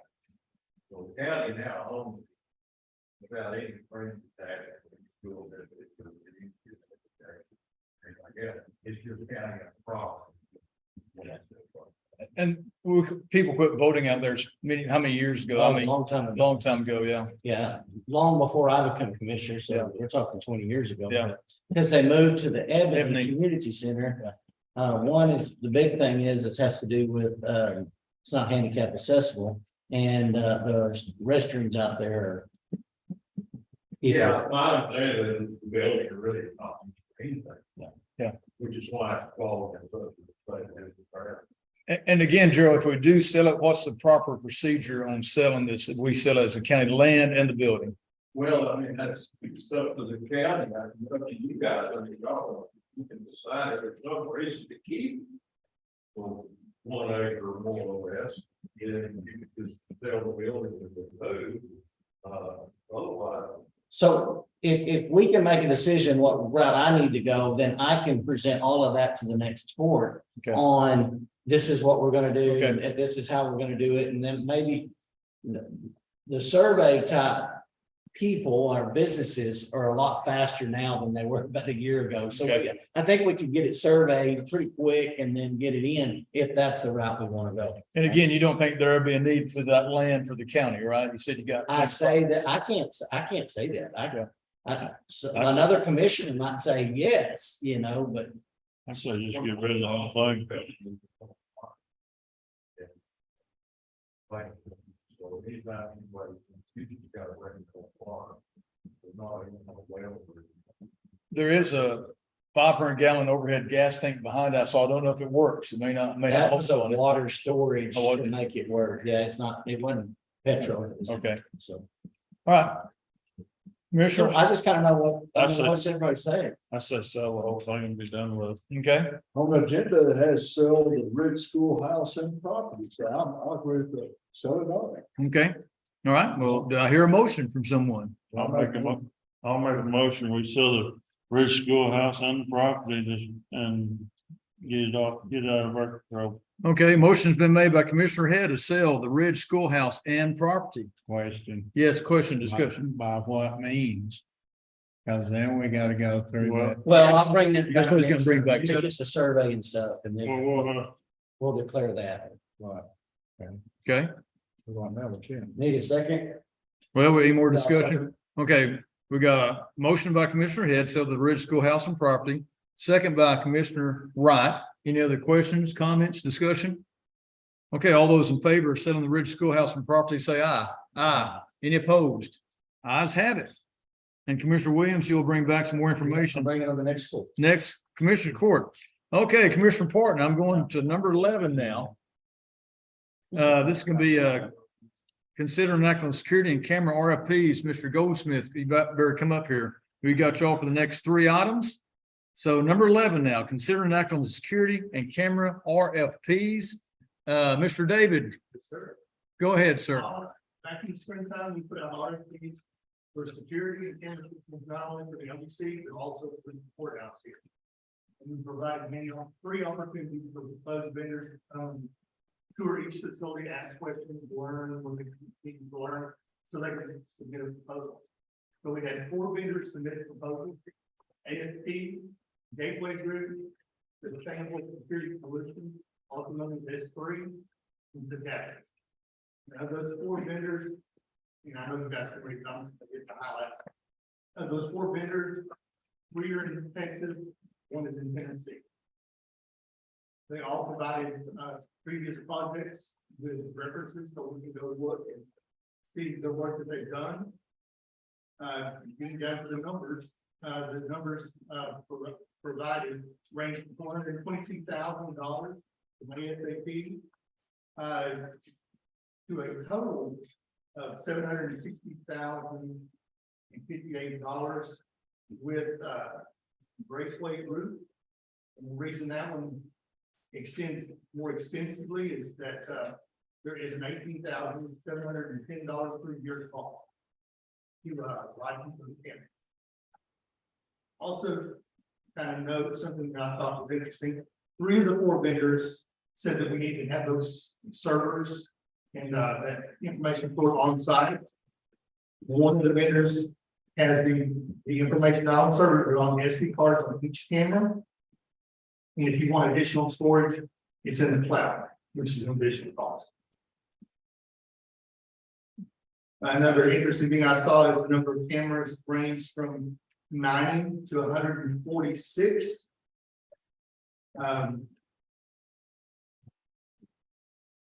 We asked each vendor if they would be willing to separate the 2 projects out. So the LECs and the courthouse, and we separated them out. They all were willing to do that. Only one of them gave us an off the cuff price of about $8,000 additional for a server here at the courthouse. The rest of them we just have to negotiate with determine what those costs are. Warranties was interesting, kind of the same round of each vendor. The warranty for 5 years, 10 years, with required for 10 years is only good if you continue the maintenance at $18,710 per year. That will get you to 10 years. The other, we also had a 5-year with Synaptic. They have a lifetime warranty on their jail control equipment, but all other equipment is factored in. So we just want to kind of share. There were multiple hundreds of pages dealing with these RFPs, so I tried to put it in a document that's apples to apples. So is there any other questions I can answer for you from an informational standpoint? Of course, as you've heard, my main beef has been the price. That's very concerning, how expensive these cameras are. And I know our courthouse needs some work on security cameras. Yes. And Well, they all do. yeah, they all do. But that is my main concerns is we didn't think it was going to come in this high for all this. Well, one, we don't have this budgeted for this year, so this is gonna have to be in a budgetary thing for next year, correct? Right? Yes. Yes. And so. I don't know, me looking at this and with the history of what's been going on. At the law enforcement center, I think we divide them up into 2 separate. Bids or whatever. Okay. That would be my thing, and if we wanted to today, maybe we narrow them down today of these 2 that we like. I don't know what the rest of the commissioners want, but. I like your suggestion of splitting up into 2 groups, courthouse and law enforcement center. And I would like to, move on a little closer, again, we're not committing to any company whatsoever. We're just still, looking into this, right, David? Yeah, I'm just trying to get more information. But I do like your suggestion, Commissioner Williams, to. Either try to get that or we split up. just cancel the RFP as all total. Mhm. If we split them up, how many cameras do they need at each location? That's the whole deal. Yeah, they've got it in their bid process. Yeah, they got it. Yeah. In each one. But it shows 90, 110, 146. Yeah, I covered those up. They've got their individual. What's, Typically it's 20 for this building. Yeah. Sam, do you want to speak? Yes, I just wanted to point out that one reason that cameras vary in the quantity, we left that to them to decide based on where the current cameras are and what the blind spots are that are being attempted to be covered. But different camera technology, some cameras, a single camera can see 180 degrees. Where other camera technology, you can only see 45 degrees. And so those are just examples that may be 70 degrees versus 45, et cetera. But we left it to the vendor to propose what it would take to cover y'all's buildings. If it's the court's position to separate these projects, we could go back and ask for their bids to be separated out on a per project basis. If that's what y'all want to do for all 4 of them, or if y'all want to narrow it down to 2, we can do that on 2 of them. But just kind of, this is the fork in the road that we're at. I know the money is the challenge, of course. But we just want to kind of bring all this information. I will say a lot of hours have gone into this. The sheriff's office participated in this process. The judge and Commissioner Williams were very heavily engaged in this process, as well as our group. And so just know that this narrowed it down to a page and a half. Took a lot of hours by a lot of people, and we're just kind of at the point where we need to feedback of it for. Sure, I'm ready to move forward, and we did have a meeting, Wednesday, wasn't it, discussing all this. Yes, Yeah. sir. Commissioners? Comments? Problems, like I say, split it up and. Like Jason suggested, it probably, I mean, we own both facilities, do we not? The county does. I don't know. Would you want to split it up with all 4 and get a price from all 4, or would you want to just get a price from 2? Two, And there, so we need to narrow it down to 2 though. maybe 2. Hate to go with the cheapest bid, but. I have a question, though, the synaptic, where we call it, on a lot of their stuff, it says no, not quoted, not specified, and all that stuff. So their main push on their RFP was on their jail control system. That's what they're really good at. As far as camera solutions, they offered multiple solutions. You could get this camera, that system. They weren't very specific. The other 3 are very specific on camera. You know, and not as much on the jail. That makes sense. All the opening the doors, closing doors, intercoms, that sort of thing. Okay. So that is really focused on that area. They're. Only comes back what they do. They both, but yeah, they manufacture the control boards for those things. That's why they can offer a lifetime warranty on that, because they make them.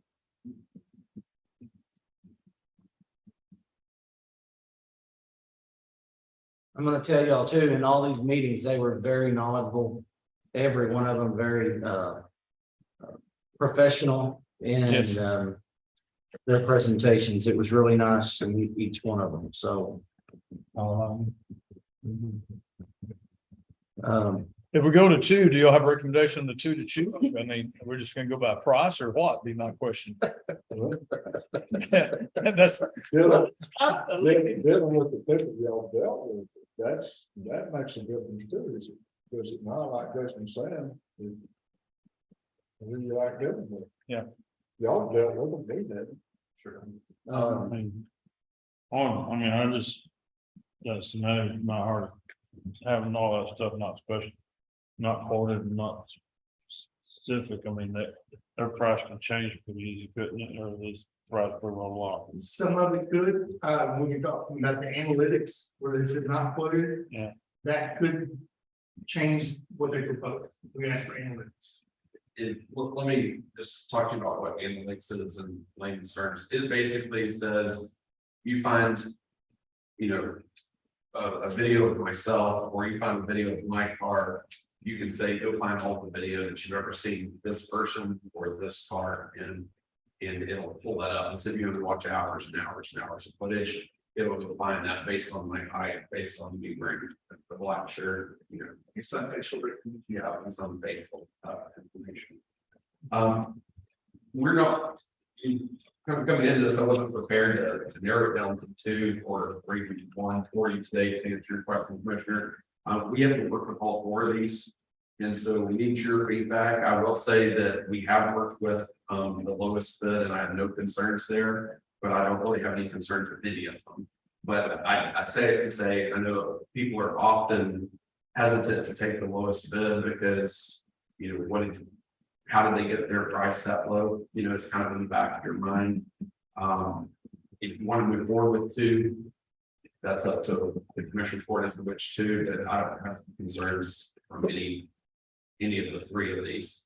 The only one that is different is the Graceway group, because that is a cloud system and that has an $18,000 recurring cost from now on. So that's not to say that that's bad, it's just different. The other 3 do not have that recurring cost. What I'm hearing from the commissioners court, one thing I think we can agree on is to have it separated between the law enforcement center and the courthouse. I think commissioners, that's what we're hearing from everybody. That would be good to have that.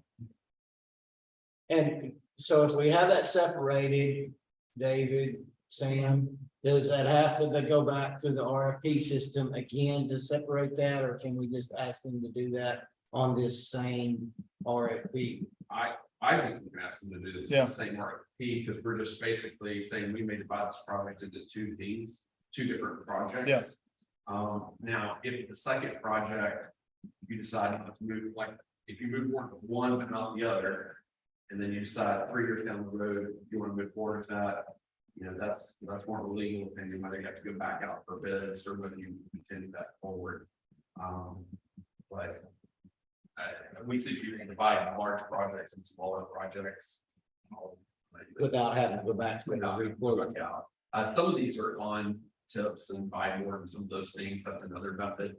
But I would like for us to pursue the method that we're on until we either reach an impasse or we reach a problem that we can't move forward. For either a legal reason or a procedural reason.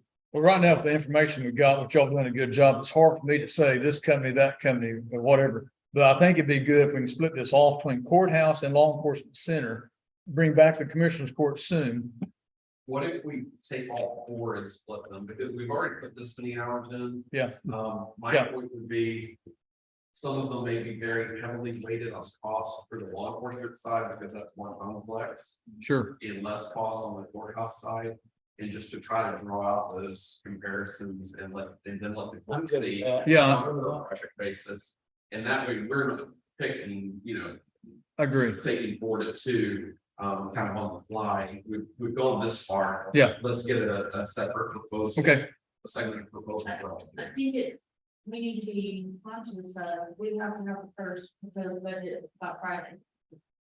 So time is of the essence. I know that, yeah. Yeah, but There has been, that's Friday. That's Yeah, there's Friday. no way we're gonna get this Okay. back by Friday. So so, go ahead. If you look at that, it's back up just a little bit. To the RFP. If you really think expect involved at the RFP, you got to do it. That's goes back to the arguments we had earlier. You want to have specific specs and RFP or general specs.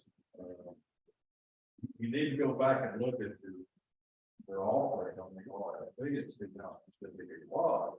And if you're going to revise that, you're going to do it. So something to look into, yeah.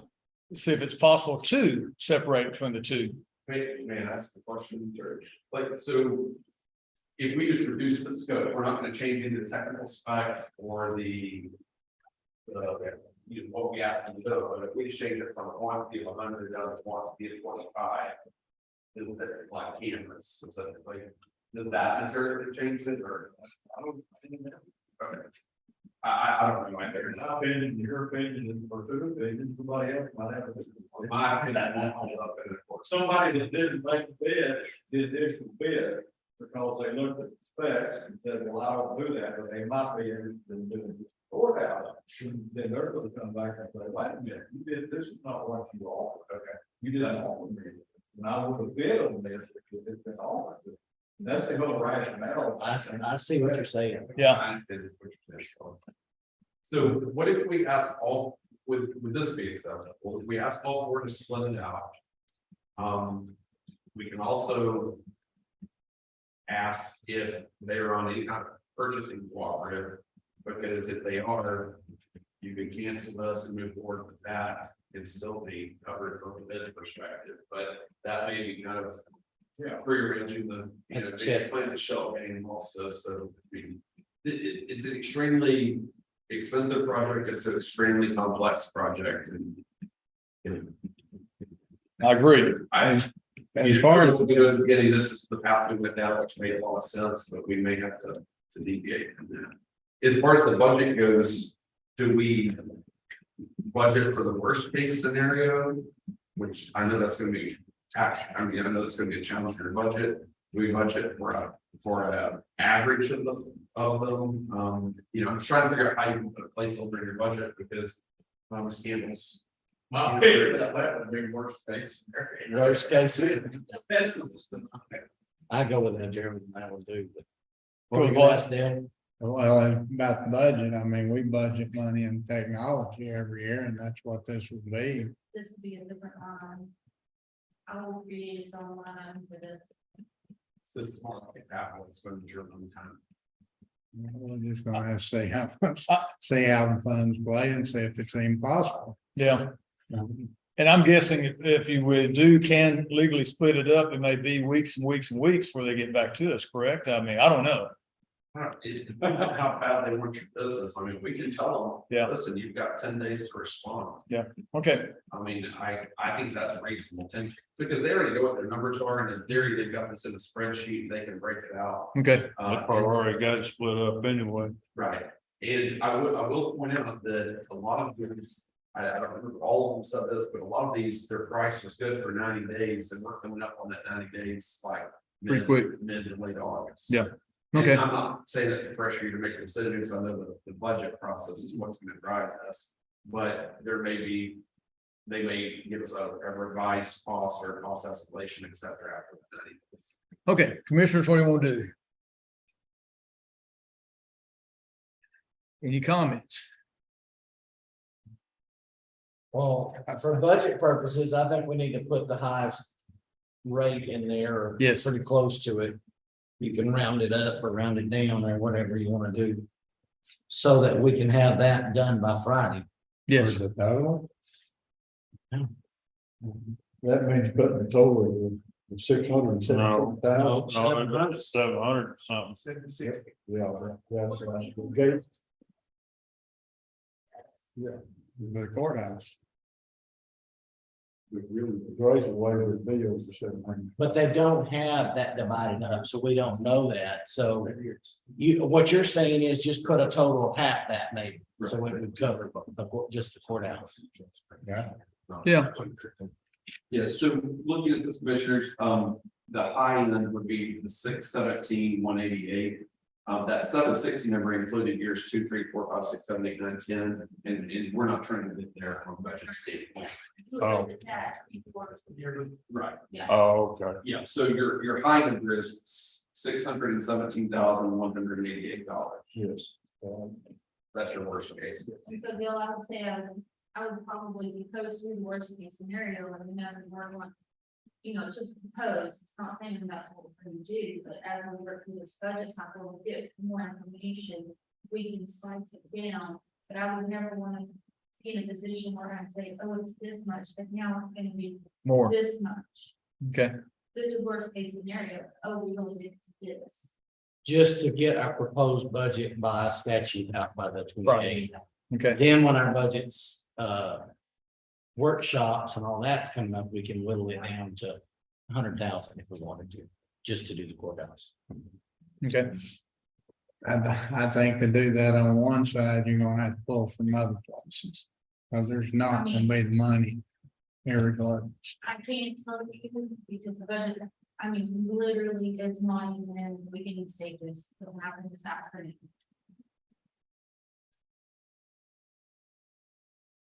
About this too. Yeah. Feel free to stay in this, Well, and please. yeah, and if you get to where there is no funding for this, you can just cut that as the first line item. It's a proposed only. Yeah. And the other side of it is, he just said 90 days, so we're not gonna have this budget of. Started before that 90 days is up, so we're gonna, Okay. you might look at an increase there, it might go down. Commissioner Williams, you want to make some kind of motion here on this? Oh, let's see how.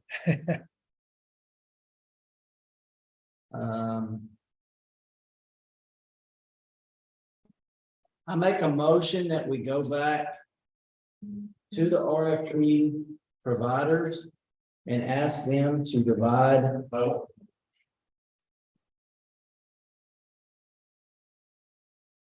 Okay, so we're on that, so it is considered that. Yes.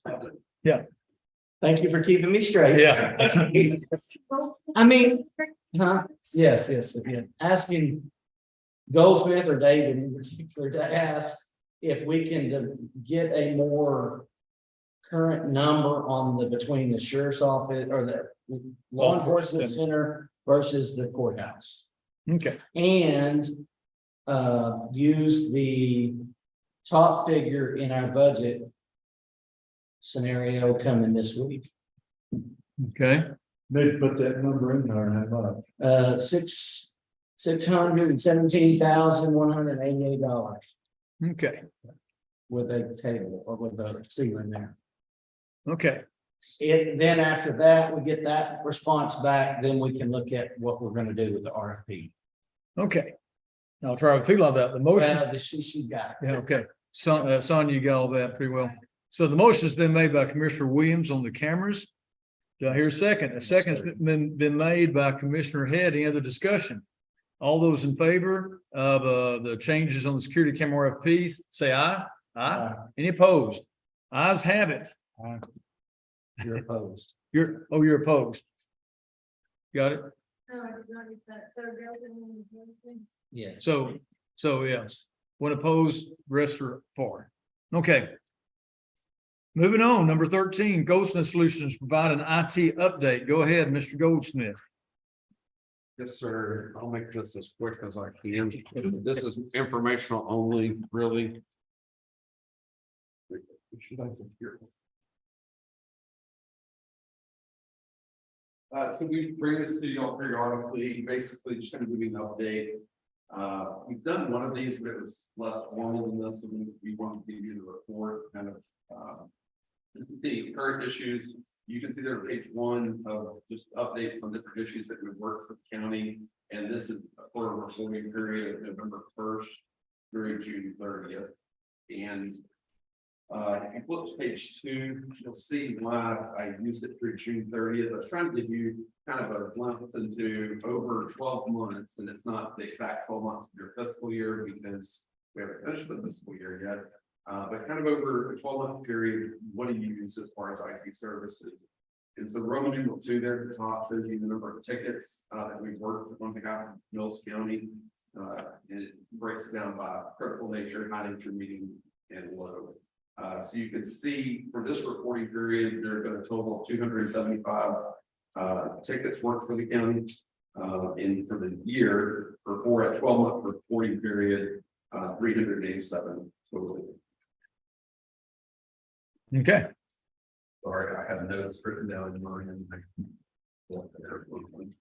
So that shows you that about 100 for a 4-month period, and you're comparing the column on the right, which is 4 months, to the column on the left, which is 8 months. You went from 112 tickets over a 4-month period to currently about 137 tickets in that 1-month period. Projects that we're currently working on for the county is Roman 3 network upgrades, and we're at the 90% mark on all of that. Most of that's been completed. That'll be finished before the end of this year, and really I expect it to be finished probably in the next couple of weeks. We completed the migration from LGS to Tyler, which is for the clerk's office. The court can approve. The go live date for that, and the date it became active was last Monday. And we met with the district judge and your county district clerk and other elected officials in the IT committee meeting last week, and I think that's going well. Number three, we've completed, we've been working on security system upgrades and specifically RFP and bids and everything was just discussed. And then what we are working on to finish out the current fiscal year that you're in is number 4, which is in replacement of computers that are end of life or out of warranty. We're working on replacement of the server at the law enforcement center, implementing Active Directory, which is a software tool in the background that manages the computers. And then implementing new battery backups, like the individual battery on some of the PCs that don't have one or that have low and have one. All of this is funded in the current IT budget. And so the goal is for all of that work to be completed in the current fiscal year, the build of the current fiscal year. And one reason we're trying to get that stuff complete is not only because it's budgeted in the current fiscal year, but so that none of that carries over to the next year. So it'll help free up some of those funds that typically are set aside to help offset some of the cost of the camera system. Page 3 talks about future items to be addressed. I'm not asking for action in the report, but just kind of keeping on your radar. We talked about network connectivity between here and the law enforcement center, the courthouse and law enforcement center. I will say Central Texas Telephone has upgraded the internet speed for you all, and has been upgrading internet speed for all of their customers in this area. And we've already seen that is a very positive thing in what we're doing. So that will help with that issue. We've talked about moving the law enforcement center over to a phone system that's compatible with the courthouse. That is not a top priority by any means, and that may be even a year after next thing before we even kind of circle back to that. We're working on implementing backup disaster recovery for the county's data, but really we've got to get HL moved over to a new server to implement that. And then we're continuing to make sure that anything that we do takes into consideration the compliance issues that were developed out of the election security assessment, which is one of the things the state has recommended which I'll implement from an election security standpoint. They haven't, to my knowledge, said shall, but it's one of those things that they highly encourage it. And there's not a cost necessarily for that, but we're trying to make sure that everything we're doing moving forward, is have those recommendations in mind. The election was in mind, it's being. Yeah, we are. Well, so yeah, just kind of give the board a heads up. We'll be at the election law seminar coming up at the end of this month. I think. Well, actually, we start on Sunday. Okay. David and I are there. They just don't work there. I don't know what day it is.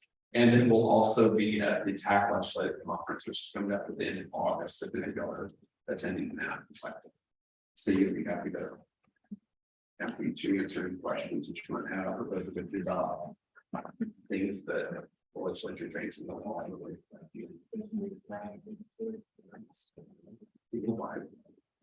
Is there any questions? Commissioners, any questions on the IT update? Thank you. Hearing none, we'll go down, consider an act on hardware recycling approval. So this is tabled from last time, if y'all remembered, and I said I would find out, and it's in your packet. It's on the Goldsmith's page solution there. And I just didn't read it correctly last time, and so that's my bad, or we could have voted on it last time, but on the, if you'll turn it over on the back side, they are going to recycle these items. And these items need to be declared as scrap so they can have them recycled. Okay, And every time they do this, from Goldsmith talking to them, every time they go to get something destroyed, they will bring this, and this is their policy that's on the front side. So on the back side, these are the items that need to be. It's a workstation equipment, and it's 2 keyboards, 1 laptop, 1 Dell Smart Form Factor, whatever that is, an analog phone, a total of 5, and then there's electrical and power equipment, access point, and a box item and cables. So a total of 11 items that they want to be declared as scrap so they can have them recycled. okay, commissioners, any questions? Hearing none, then I'll make a motion that we declare the items just listed and on this page as scrap. Okay, motion's been made by Commissioner Williams to declare the listed items as scrap.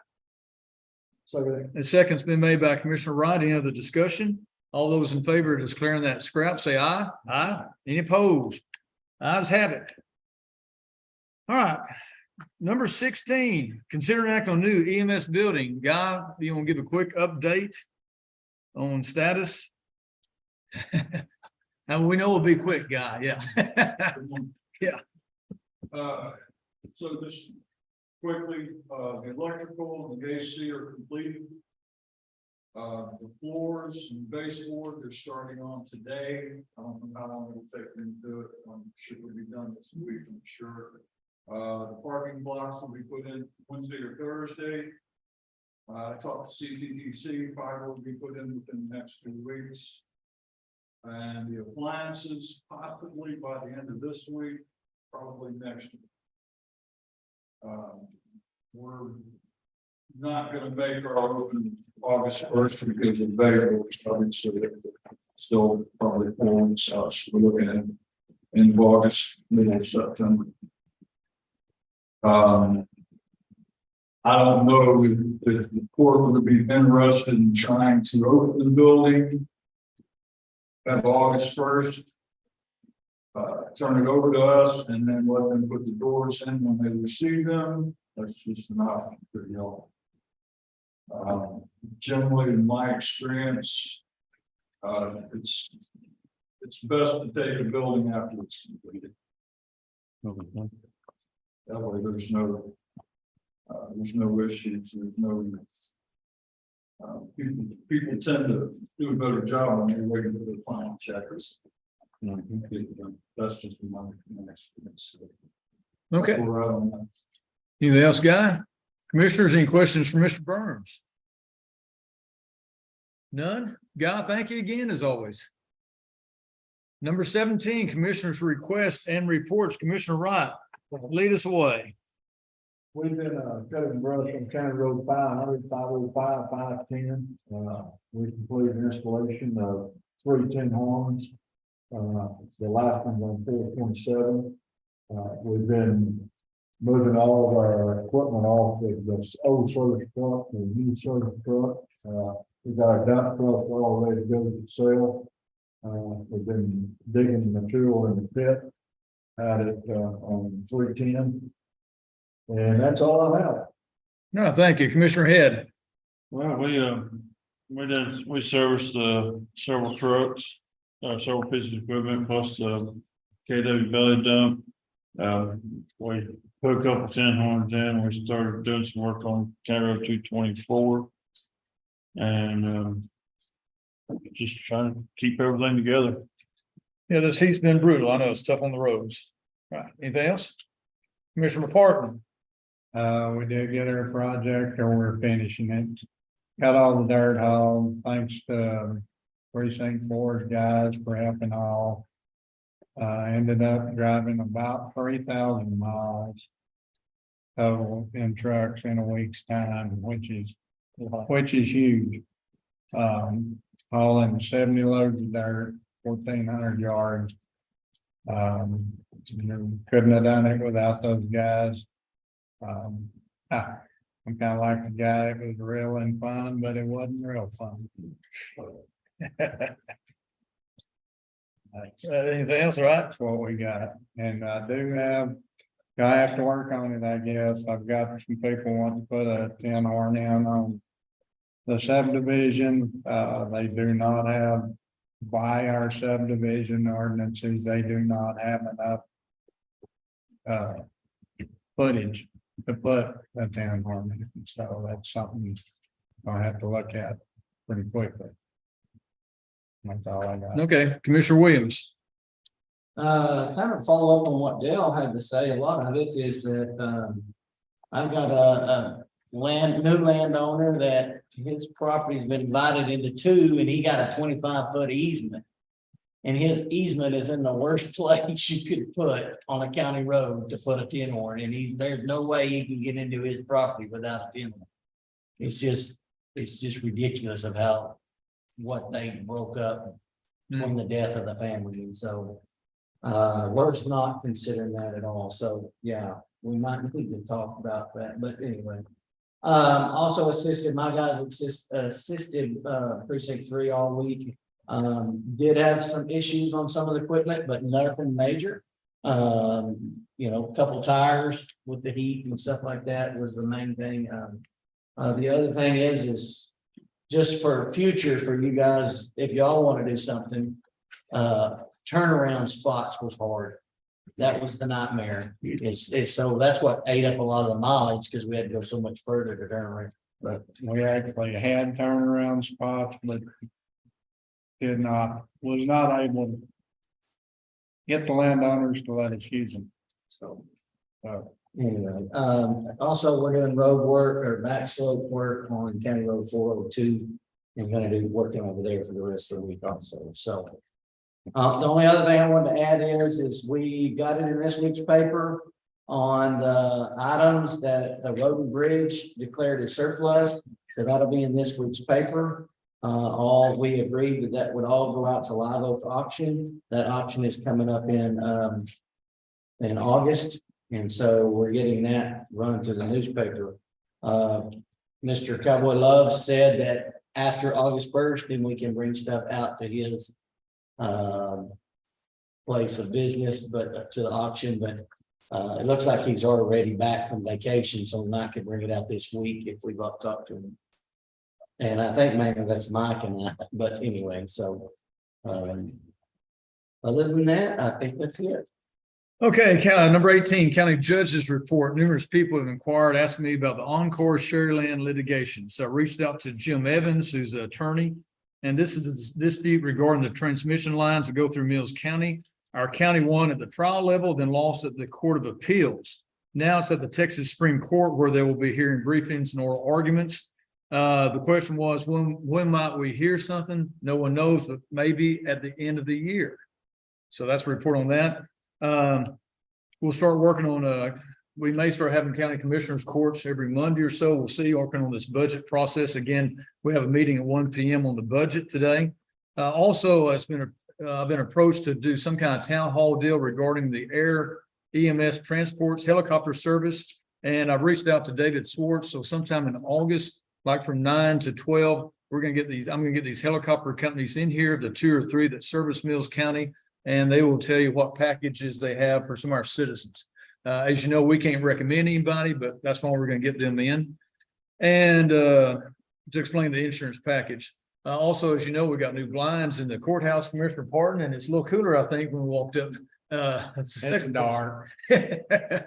And finally, we got new door proposal, still working on the doors of the courthouse. It's something we're still addressing. There's 2 other companies that are looking into it. And that is all I've got. Number 19, adjournment. Like most of the government. Second. Motion has been made and second by Commissioner. All those favor adjourning, say aye. Aye. Done. Everybody have a good